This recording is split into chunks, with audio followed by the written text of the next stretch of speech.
So thank you again, everyone, for sort of joining, taking the time to attend today.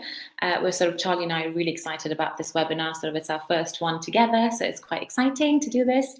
And we will sort of talk to you about the current market and the ever-changing sort of SEO space today. So we'll move on to sort of talk about who we are. So as an introduction, here we are, Resh and Charlie, and as I said, we're quite sort of happy and so excited to have everyone here. I am performance lead at Foundation, and Charlie is the head of agency performance as well, and she's actually formerly an SEO manager, so this is where all her sort of knowledge comes from doing that role. And between us, we bring sort of 20 years worth of digital marketing experience.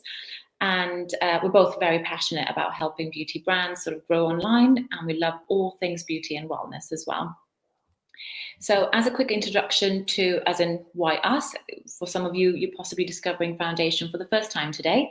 I assure you this won't turn into a sales pitch, so I'll be quick. And so why us? So Foundation is a digital marketing agency, and we specialize in beauty, health and wellness brands. Our focus is SEO, content, PR, social and PPC. And of course, on today's webinar, we're talking all things SEO. So being a part of the Liberty Group, we have over 15 years of experience, and we're passionate, as I said this already, about what we do. We love what we do, and we bring this onto each project that we work on. And we've worked with loads of beauty brands, sort of big and small, across most parts of the beauty world. So that means we have unique insight into how this market works, essentially. And so we set up Foundation a few years ago to cater to beauty brands specifically. And as you can see, some incredible brands on the right there. They're sort of established international brands, sort of some brands that we love and use every day. And now that you know a bit about us, we'll sort of dive in to the webinar. So we'll move over to the agenda next. I will touch on the current beauty market and the cost of living crisis. Charlie will then speak to you about the SEO fundamentals and where brand websites are sort of imperative for voice building, customer loyalty, and revenue security. She'll then move on to consumer behavior in 2023. And then next, there's a conversation around TikTok and SEO, which is on everyone's sort of minds at the moment. And finally, we will cover the summary and questions as well. So feel free to type in any questions you might have as we go along the webinar, and we can sort of pick them up at the end as well. So there's a chat section on the left you should see. Or if you can't sort of manage that, you can email us later as well. You don't have to worry about sort of catching us now, because we will be answering some questions over email, and we'll send that across to you after the webinar. So starting the webinar as it is, the beauty industry. So the current cost of living crisis is actually a challenge for the beauty industry, but I'd say that's for most industries, essentially. It's interesting that the MPD reported the prestige beauty market grew by 13% year on year in February. So what are consumers sort of feeling right now? We'll look into the fact that it seems beauty is very important for many consumers right now. Even when the economy is not doing well at all, people are spending less overall. But we found with research that 7 out of 10 beauty shoppers are actually still spending the same amount on beauty products, which is great. They feel good about it. These shoppers have been grouped by some research called the reality check, and that's by Walk and the reality check research, as you can see down there. And we have the likes of finance negative, neutral, and positive shoppers who have different behaviors in this crisis. So here we're looking at the lipstick effect, basically, in which consumers still spend money on small indulgences during economic uncertainty. They do not have enough money to spend on big ticket sort of luxury items, but some actually find the cash for small purchases that they feel good about themselves, and that could be like a premium lipstick.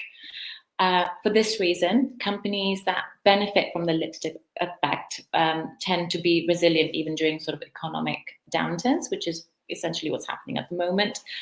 If we look in a bit deeper, finance negative shoppers, they're actually cutting back on their beauty regimes, and they're looking for affordable alternatives. And finance positive shoppers, they're mainly unaffected by rising costs, so they're just spending in order to escape or feel pampered. And then you have the finance neutral customers, shoppers, and they're budgeting, but they're the ones sort of who's prioritizing the small luxuries if they can. If companies are pulling back on marketing spend, consumers are actually still looking to spend their money. So be it on regular purchases or small luxury items as a treat. So essentially all your competitors might be cutting back too. So this will be the ideal time for you as a brand to sort of grasp the opportunity to overtake them in the market and possibly steal their market share. So it's worth considering the sentiments that the sort of these consumers are sort of thinking about when Charlie now addresses the demographics and generations next, and as they will be most likely fitting into one of the three sort of elements shown there. So now I will pass on to Charlie. Perfect. Thank you, Resh. Yeah, hi, everybody. I hope you're all having a good day so far. So I'm just going to take you through some of the SEO fundamentals and what's new. Aware that everybody might not be a specialist in SEO. So if this is something you know, I do apologize. But if you don't, it might be good and you might learn something. So the fundamentals of SEO haven't massively changed. We've been using this Venn diagram for years at Foundation and previously at Liberty. So SEO falls under these three categories. So we've got usability, which is technical SEO, which is everything that's on site. So that looks at the performance of your website. So does it function? Can users get to it? Once they're on there, does it work? And can it be indexed by Google? If it can't be indexed by Google, then you can't rank for certain terms and it won't appear. We also look at the relevance. So this is the content that is on your website. So what is the quality of it? It needs to be of exceedingly high quality in order to be featured on Google. So that looks at kind of authority and whether you are the right voice in that market. Keywords, so whether your content has got keywords in, such as like meta descriptions, on-site copy, and whether those are optimized correctly. So for the correct pages with the correct content. And then engagement, so ensuring that the content that you create is engaging to users and it's something that can be easily read. For offsite SEO, this is a massive factor, is important. So essentially what this is doing is telling Google that you are authoritative, and how we do that is through backlinks. So looking at digital PR, link building, any shares or mentions is the real key to showing Google how authoritative you are in this market space. So when we talk about digital PR, we're talking about things that are relevant to your brand. So getting into publications, being in PR roundups, or being featured by other similar brands to yourself. So whilst that hasn't changed, a lot of things in SEO do change. So Google loves to drop algorithm updates, which some of them are absolutely amazing for users, but for digital marketers, it can be a pain. But the EAT update has actually been around for years. So it was originally nicknamed the Medic update, but has since been updated to include experience. Now, unlike experience on site, this is actually talking about the experience of your authors and your users. So what we have recommended doing because of this update is to showcase your content's authors and have bios for them. So if you have people writing content on your website, ensure that they have got a dedicated page, including how many years experience they've had, why they're in the industry, and why people should listen to them. Because again, this is showing that authority in the market space to Google, which will in turn help you rank for terms. We also suggest including clear sources and crediting them. So absolutely brilliant to use other people's data, but we need to make sure that we cite all of that information and ensure that we have told Google where it comes from, so it doesn't look like we're essentially trying to copy. Again, kind of on the copying vibe, is to create unique content. So most people do have unique content, which is great, but what we want it to be is tailored to each individual brand. So if there is a subject that a lot of people are talking about, absolutely fine to comment on it too, so long as it's relevant to yourself, but you do need to put your own twist on it so that we don't have duplicate content, as that could make Google penalize you for that.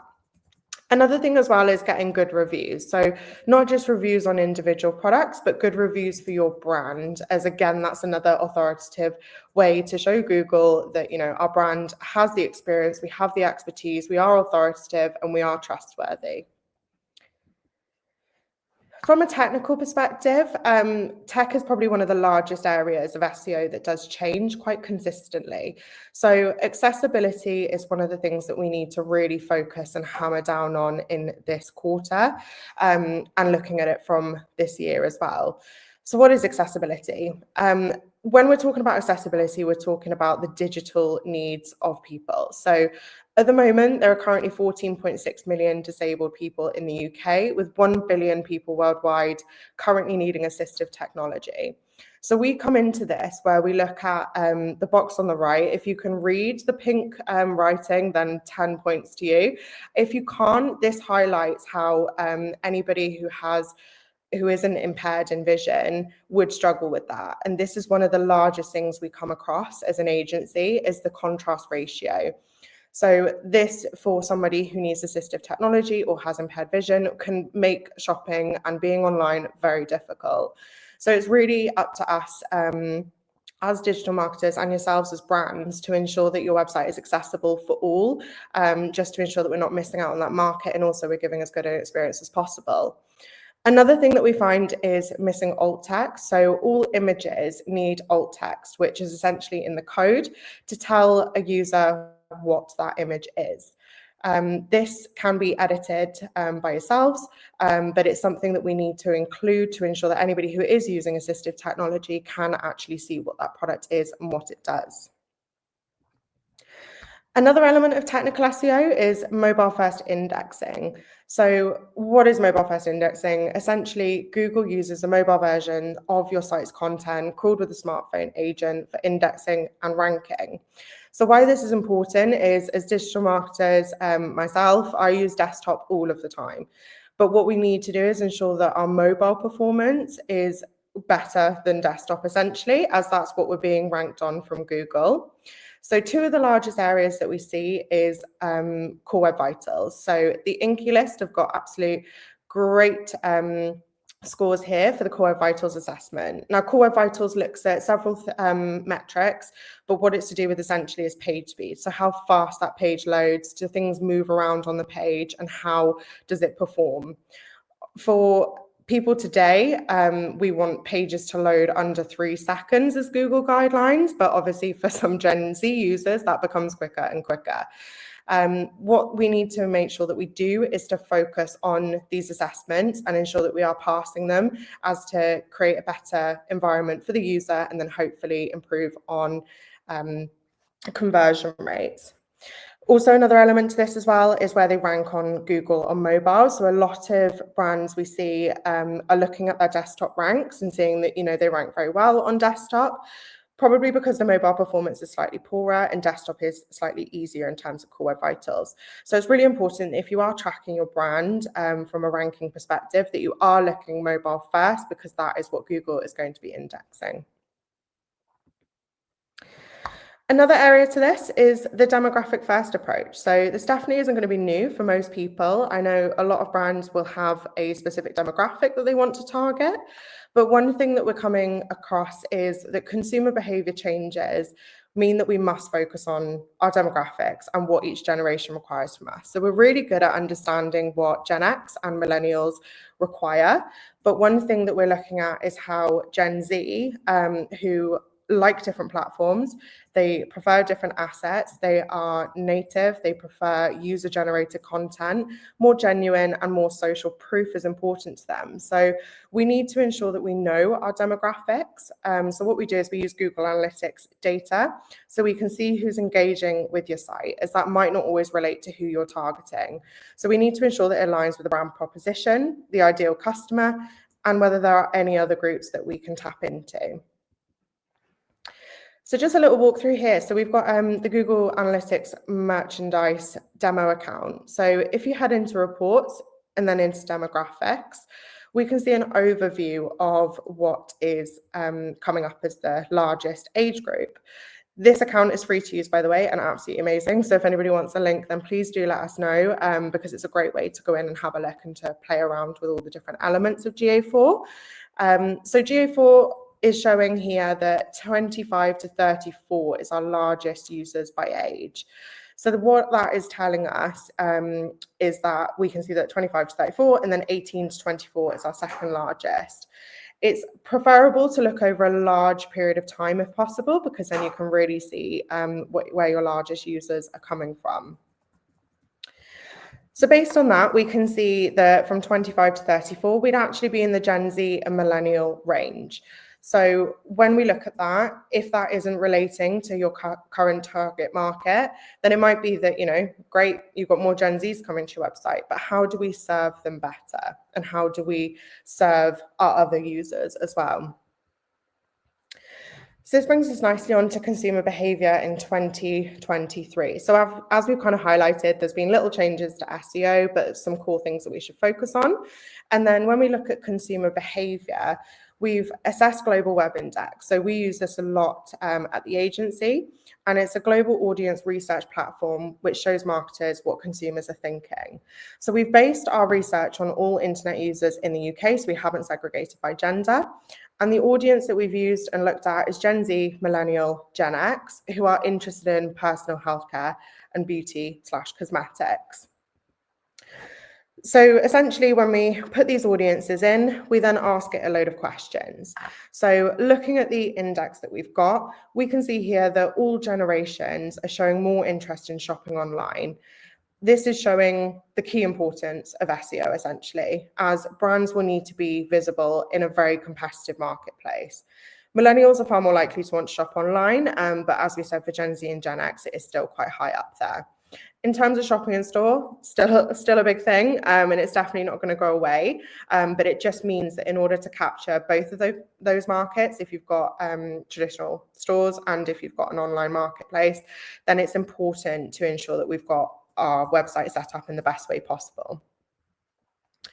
So when these audiences are looking for information about brands, search engines are by far the most used and most common. So this highlights that we should be providing ranking for non-branded terms. So when we're talking branded terms, that is anything that is to do with your brand name or specific products. But what we want to be showing up for is those informational searches. Social networks are also widely used for millennials and Gen Z. In fact, you can see there that Gen Z are using search engines on par with social networks. What we want to do is capture the both. If it's your target market, we want to make sure that our digital strategies align with our SEO strategies, our SEO and social strategies, sorry. Branded searches are really popular with Gen X, but you can't rely on the branded searches for millennials and Gen Z. So whilst it's important that Gen X will typically come to your brand and are far more loyal, again, they're still looking for information within search engines. For research, so blogs and guides, we recommend picking up informational searches. We can see here that they look for expert opinion before buying expensive products, and they research a product online before buying it. So as Resh described at the beginning, for those shoppers who are a little bit money conscious, they will be researching to find either the best deals or the best prices or the best products for them to ensure that it works. So we recommend for this that we push a load of blogs and guides on our products. But for the researching, it is very important to get into those PR roundups. So we typically see a lot of publications ranking for terms such as the best foundation or the best serum. So what we would recommend, as I said, is getting into those roundups with those publications in order to attract that audience to your website. Again, a lot of Gen Z and millennials trust online reviews. So they are looking for social proof and for proof from others that these products work. So that really highlights, again, where we put reviews. So putting them in your meta descriptions and on page as well. When it comes to new products, search engines are by far the best way to find out about new products. But we're also looking at branded websites as well. So coming straight to your brand website or going to a search engine. With Gen Z, we know that they're far more influenced by others and that they're more likely to be on social media. So we can see here that endorsements by celebrities or well-known individuals are huge for this audience. So this shows that going through social media, that is a way that we can drive traffic to the website. by linking those two strategies and ensuring that whoever we're picking is relevant within that market. When it comes to personalized recommendations as well, people would prefer to have personalized recommendations for new products. So what we suggest here is that on product pages, we can add related products or offer personalized recommendations based on their basket. Just as a couple of really good examples here, so for brand and product websites, when it comes to finding out about new products, Fenty have done this in a beautiful way. So you've got a coming soon tab in the main navigation, so it's the first thing that everybody will see. You've got a coming soon again above the product title, a notify me, and you can put your email address in there, which is great for capturing. This is great for getting people hyped about a product. For influencers, we've got the example of Look Fantastic here. So within hair care, they've actually taken TikTok videos and put them onto their product pages. So why this works is that Gen Z, again, will have that social proof. So they will see somebody who's very relevant in the industry and influences very heavily, and they will see that and be more likely to purchase because it's got that social proof. When it comes to personalized recommendations, OPI, again, have done this really well. So adding a product to my shopping basket, I've then been served with a carousel of everything else that I might like. Now, this goes on for ages, and it was very hard not to pick every single color, but they choose colors that are representative of what's in your basket. So I had a lot of pinks and a lot of nudes. Why this is important is A, because we're trying to upsell the customer, but also we're looking at the fact that they've got new on them. So finding out about brand new products when someone's already in their basket, for a Gen Z, they are very quick to make decisions. So they're going to see what they want, add it to their basket and leave. They want a really quick and seamless checkout process. So by being able to add items in your basket whilst you're within it is absolutely ideal and perfect. When it comes to the generations, when it looks at their likelihood of purchasing, so what increases that? For most, this won't be new information, but it's really good just to keep checking and have a look at the different generations. So free delivery was most important to all of the generations. Loyalty points were far less important for Gen Z, but were still really important for Gen X. Next day delivery was very important to all, as we all know we all want things faster and quicker. And then reviews were more important for Gen X and Gen Z. Now, why this is important is because this is what we want to influence what goes on our website. So we need to have that highlighted if it's something that we offer. So whether that's in your meta descriptions, your meta title, or within your body copy. Charlotte Tilbury is one of the great examples that I found. So on a product page, just by scrolling very shortly, we can see that there are a lot of calls to action on this page. So they offer free delivery, which is the second one, and we can see that very clearly. Next day delivery, loyalty points as well, and the reviews are within an accordion. So for the Gen Zs who can quickly see that there's 4.3 stars out of 5, which is perfect, they would be sold on that. But for the millennials and the Gen Xs, they will probably want to click into those reviews, see what people are saying and see why they should buy it. The fact that it's in an accordion is great because it means that the text is there, it's indexable, yet people will, they don't have to read every single bit of information and they don't have to endlessly scroll. People who scroll more get bored. So our recommendation is to keep that as tight underneath the product listing as possible. Now, one of the big things that we need to talk about is TikTok and SEO. This is really important at the moment. There's a lot of headlines going around about TikTok becoming a search engine. And really why we need to mention it is the fact that TikTok has changed the way that users behave. So specifically within the Gen Z market, which well aware that might not be every single brand's target market now, but as the generations shift and get older, this shift in consumer behavior will remain. So whether TikTok is still a thing in 10 years' time, the way that people have started to look for things and start to want to buy things has definitely changed. So we want to talk about how you combine these two strategies essentially and why this is important. So just a bit of a breakdown on TikTok. So 22% of their users are aged 20 to 29. So that's looking at millennials and Gen Z. 40% of TikTok users aren't on Facebook and 63% aren't on Twitter, highlighting how your strategy on TikTok needs to be different to others, and especially with your target market. 55% of TikTok users purchase after seeing a brand on the platform. Now, this is the most important element to it.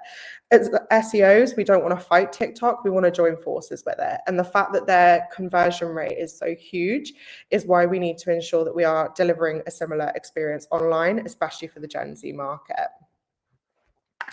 So when we look at time spent, Instagram prior to TikTok coming around was the largest channel in social for sure. But we can see here that that has massively shifted. So in 2023, we can see that Instagram users spend 17.6 million hours a day watching Reels, whereas people on TikTok literally flattened that with over nearly 200 million hours a day on TikTok. So the importance of this is that we need to look into what people are doing on TikTok, whether we can create that for our website, and if there's anything that we need to do from an SEO perspective. So when we look at the GWI data that we've been looking at before, so TikTok and Gen Z usage is mostly millennials, and Gen Z, which is what we had established earlier on. Engagement is really high for Gen Z and millennials. So when we look at it, we can see that Gen Z's followed user or creator accounts. They liked and commented on videos, they participated in trends, used the Discover page, watched a live stream, and follow brand accounts. This reduces far more for Gen X. So they do still have some engagement, but in terms of following brands, they do tend to do that less. Searching on TikTok is far higher for Gen Zs than it is for any other generation. Now, this is where the kind of talks about TikTok becoming a search engine has come in, and it's something that we're going to cover in a second. Following brand accounts is much higher with Gen Zs and millennials, as I've mentioned. So this is where it's important that if you aren't on TikTok, that you should be, because that's where people are creating that engagement and they're following, and they are looking to engage with your brand. So as I said, in 2022, if you haven't seen these headlines, it is a big one coming out. So becoming a search engine. So essentially we're saying that Google is going to be done for. Gen Zs don't trust it, but but TikTok, they obviously do. Spoiler alert, it is not the end of Google. Brands really do need a strong organic SEO and TikTok strategy to cater to all of the generations. So as I said, we might still be targeting Gen X and millennials, but soon we are going to have a changing consumer behavior where we're having that Gen Z flip into being our target market, and they want things done slightly differently. We need to monitor viral TikTok trends so that we can capitalize on them in search. We also need to consider making UX improvements to serve and convert users better. We also need to reuse. So we're not talking about creating a load of content for your site. If you're already doing it for TikTok, amazing. If not, it's something that we recommend doing because we can add it to enhance our copy, but also serve all of our users. Now, we also know that TikTok, there is potential for that to be banned. So whilst we're talking a lot about TikTok, it's not necessarily the app itself, it's how that has changed everyone. And what we're looking to do is future-proof our brand, because if it isn't TikTok, it's going to be another app that comes out that offers a similar style of information, where it's video content, is easy, and it's quick. So trends, what's going viral? Can we comment on it? And are search trends affected? So for anybody who hasn't been on the TikTok Creative Center, I'd absolutely recommend going into it. It's all free to use. You don't need to sign up. What I've been doing as an SEO is looking at the trends. So the trending center, you can have a look at hashtags, songs, creators, or TikTok videos. I've personally gone in and had a look at the slugging trend, which I know was from a couple of years ago, but it's the best one for us to show a great amount of data on. So even in the last 120 days, slugging has had 6 million views and 141 posts. Now, why is this important? When we look at it on the whole, on TikTok, there has been 913 million views. 72% of those are 18 to 24, and this has translated into 4,400 average monthly searches on Google. So since 2021, that is a lot of searches a month. So what could we be doing as marketers to capitalize on this? In this Google Trends graph, the interest goes from 0 to 100, so we can see that it was quite stagnated before then. And then in 2021, we had the spike of when it went viral on TikTok. So what we need to do is respond to that, essentially. People are coming from TikTok, they're looking for more information, as we do need to remember that the users on TikTok, if it's not coming from a brand, it could be misinformation. So we need to ensure that we are creating something out there that can put our brand at the front of Google. So Sarah V did a blog post and a guide essentially into facts about slugging. So they had a lot of internal links to other parts of their website, including their ointments that they do, what slugging is ideal for. So they've said that for dry skin, might not be suitable for acne prone skin, just to give all the people who've heard about it a real good explanation of what it is. Now, this is great because they've obviously capitalized on those searches and people will be going to them first. One really important thing to remember is that we can't jump on every single trend. So as an agency, we tend to push trends towards our clients that they can talk on. So for CeraVe, this makes perfect sense. They are within skincare. Slugging is about skincare, so they have every right to write about it. Again, this is going back to that authoritativeness. So if there is a trend that you can be a part of, then absolutely do. However, we wouldn't want to capitalize on something if it isn't within your industry or within your expertise. So when it comes to content, we've talked a lot about how we can serve users better. So here we're talking about visual content to product pages, guides with videos, and text commentary. So Replica is a fragrance brand, and for fragrance brands, obviously, in terms of creating video content, it's slightly trickier. But what we've got here is we've got the text on the right-hand side and then a video on the left. So the text is going to be great for Google because it will read that text on the page, understand what it's about, and help you to rank, which is perfect. It's also really good for assistive screen technology, as we've mentioned previously, with accessibility, because it will be able to read that and tell the user what this is about and how to use this product. But the video on the left is amazing for Gen Z. So they're not going to want to necessarily read a load of content. So what they want to do is they want to see it and they want to visualize it. So for that Gen Z millennial, perfect, have the video and the content. But then for the Gen X, the content is what they're going to want, and they're going to want to read about it. Another few examples of this. So Fenty Beauty have created an as seen on TikTok. So it's absolutely, if it's not within your brand, kind of your brand image to do so, this isn't recommending. But what we're saying is that by having this, you are giving the consumer extra social proof. So, and it might be as seen on Instagram, or it might be a slightly different channel for yourself. But where we've got on Fenty Beauty, they can go onto that page, they can see the other people have used that, or a product has gone viral. And so the likelihood of them purchasing is going to be far more. Same with Revolution. They created a TikTok maybe buy it guide after having a lot of their products go viral for dupes. So this again is just a great way to sell people in on the products, but also to comment about the fact they've gone viral. It's a massive thing on TikTok nowadays. So it's absolutely great that they've done that. So when we talk about user experience, we're talking about a faster, more visual, easier to understand, and quicker checkouts for consumers. As we mentioned, for the Gen Z market, this is all that they want. They don't want to be sifting through loads of information. They want to get on, purchase, get out.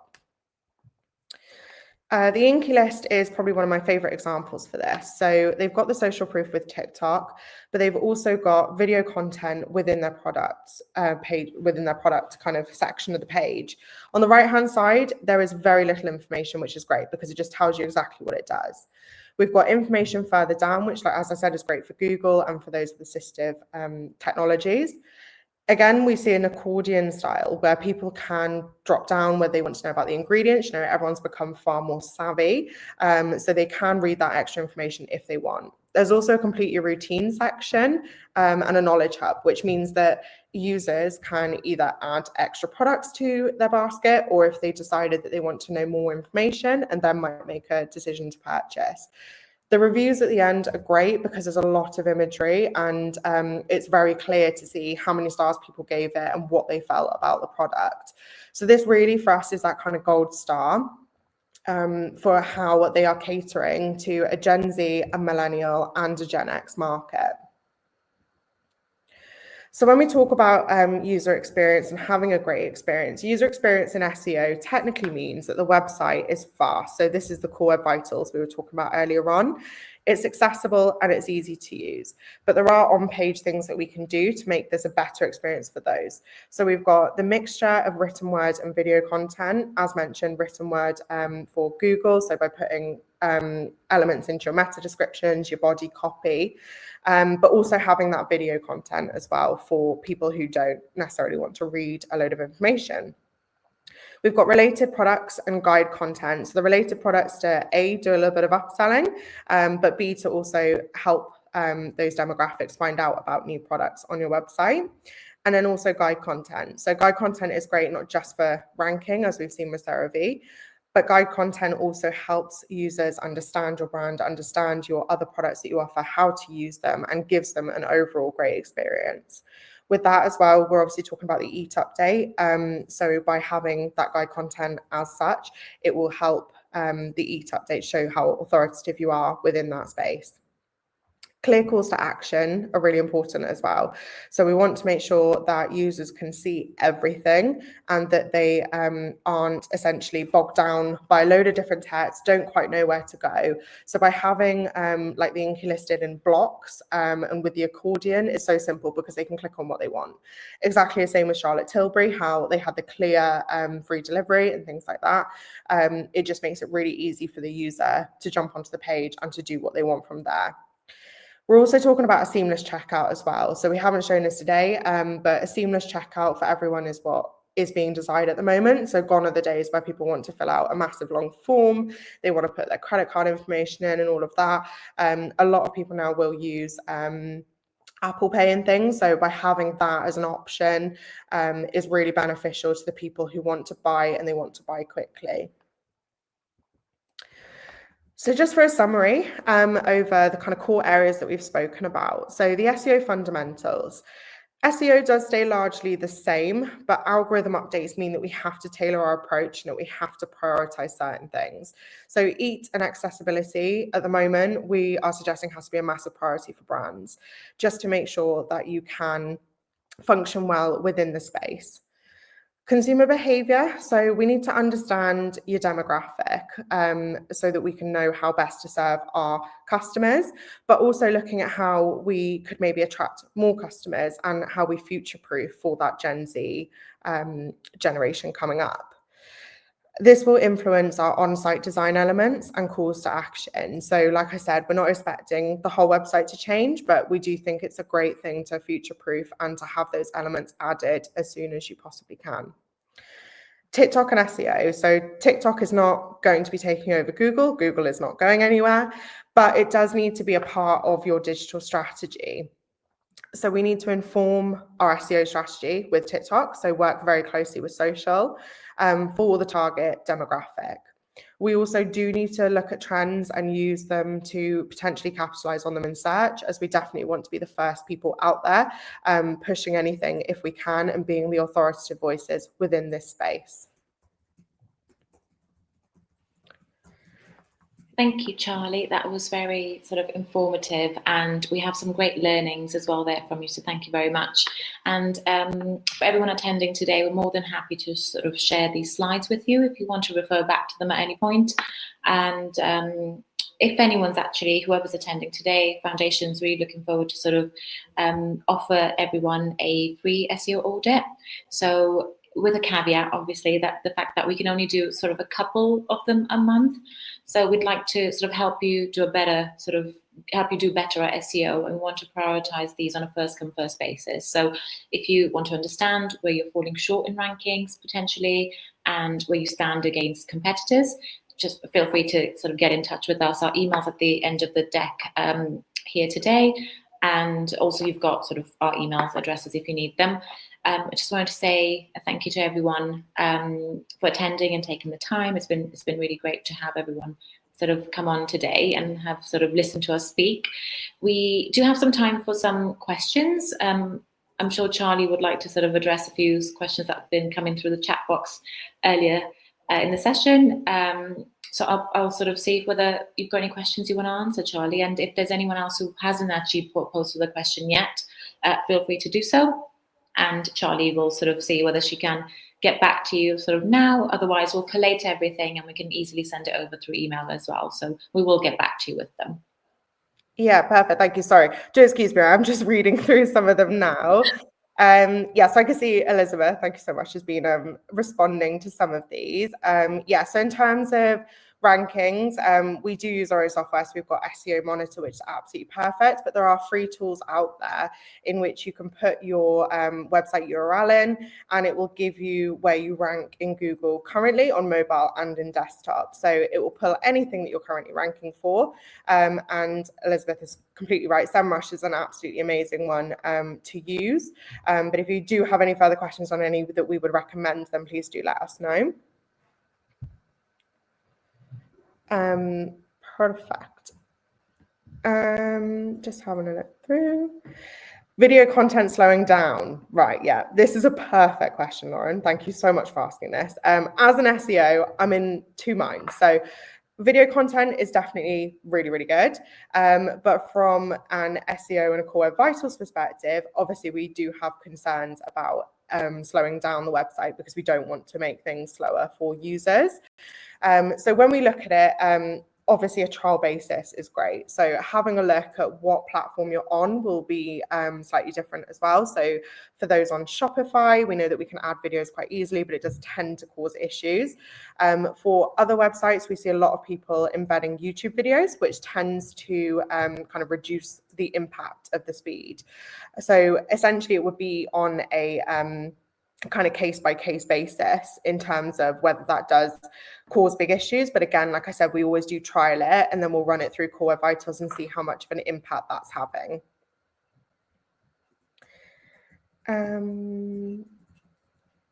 Perfect. Just having a look through. Sorry, guys. There are a couple of questions as well that came through email. If you wanted to address those as well at any point, feel free to choose whichever you like. Yeah, perfect. No, sorry, I'm just reading through. No. Tools to check trends on TikTok.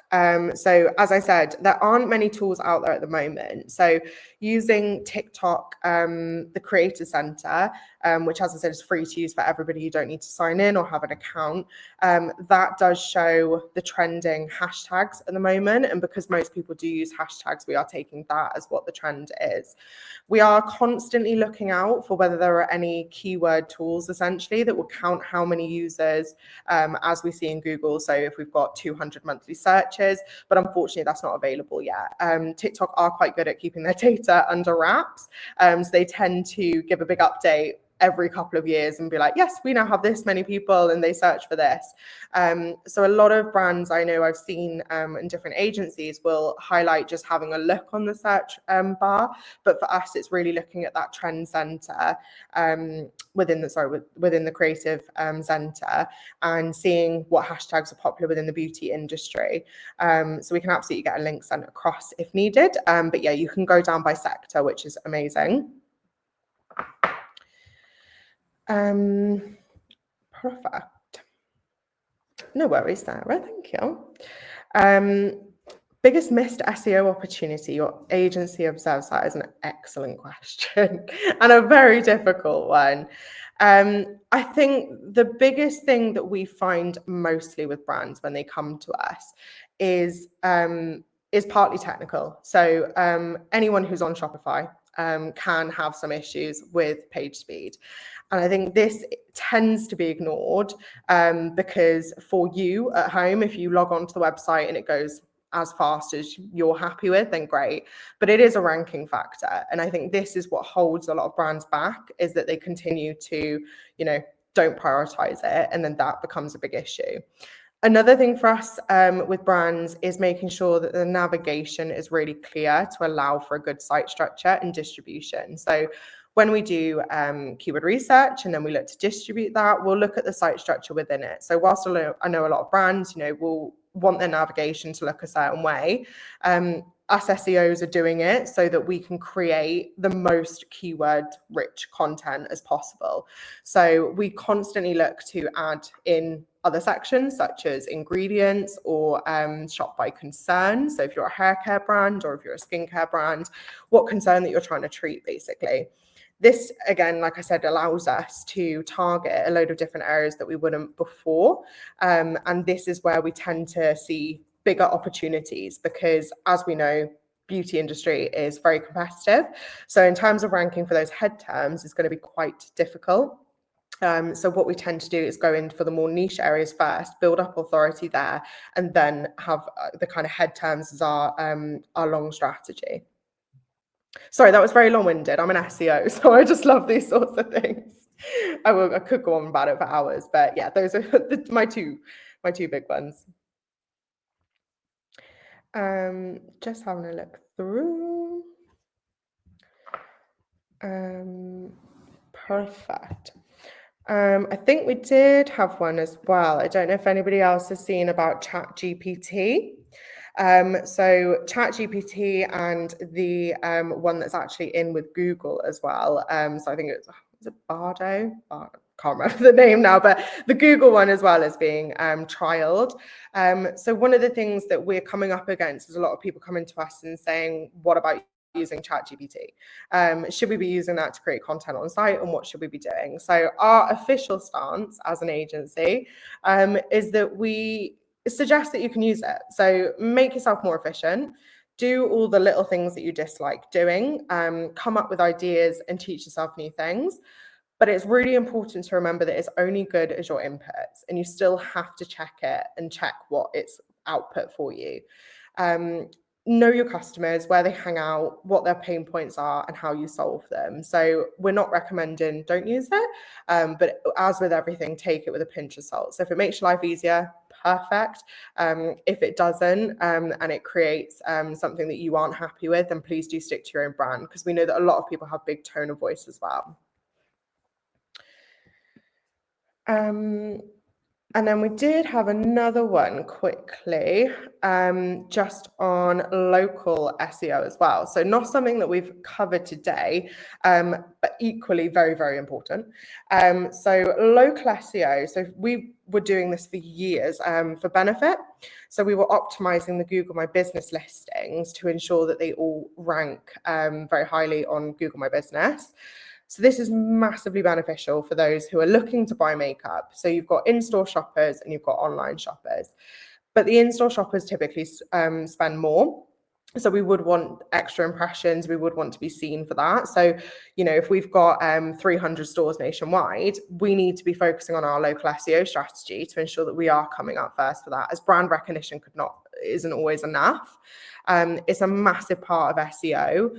So it's really important that we do focus on that as well. I know Google as well are constantly testing how we make that better. So one of the things that we did look to do with another beauty brand is include product listings within that. So we can include images and prices of some of the services and products that we offer. So this was a great way that if anybody was searching for that store within the area, either they were planning to go out, they might then come through the website, which is great. And as we said, you know, you want to have those extra impressions for the people who do have bricks and mortar store as well. As we saw earlier on, it is still a split between online and in-store. I think online is easier for gathering information, but in-store, if you know what you want, then perfect. You can just go in and get it.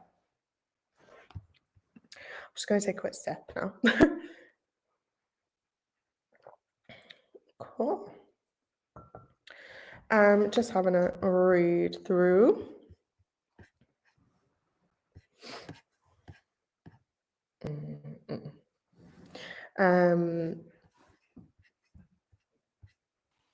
Perfect. There's also some questions that you feel like are better answered by someone else in the company, in foundation, then we can do that as well. I can see some sort of coming up on sort of marketplaces in there, Amazon and content related stuff as well. So feel free to sort of park that, and then we can come back to everyone then on that later on.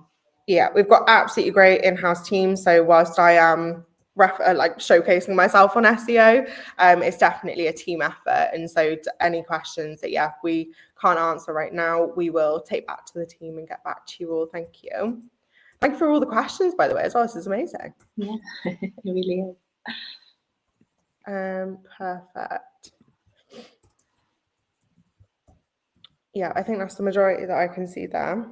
Okay. Well, if everyone's happy with what's been sort of discussed so far, we can sort of end it here, and we'll take the time as well to collate all the questions and then get back to everyone. What we'll do is as well, we'll sort of share these slides with you as well, and then we'll, at some point in the future, we'll have this recording on our website as well, so you can feel free to sort of watch it back, if anything. And we'd love some feedback as well, if possible, from everyone. So we'll be in touch with sort of follow-ups later on. So feel free to get back to us and let us know what you'd like to see next time as well, because potentially, hopefully, we'll have more webinars sort of taking place for foundations. That'd be quite good to have. And thanks, Charlie, for doing this.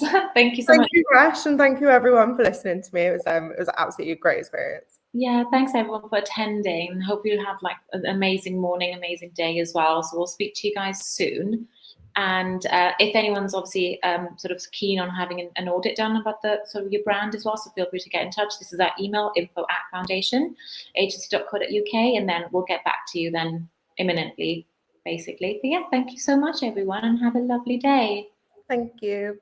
Thank you. Take care. Bye. Bye, everyone.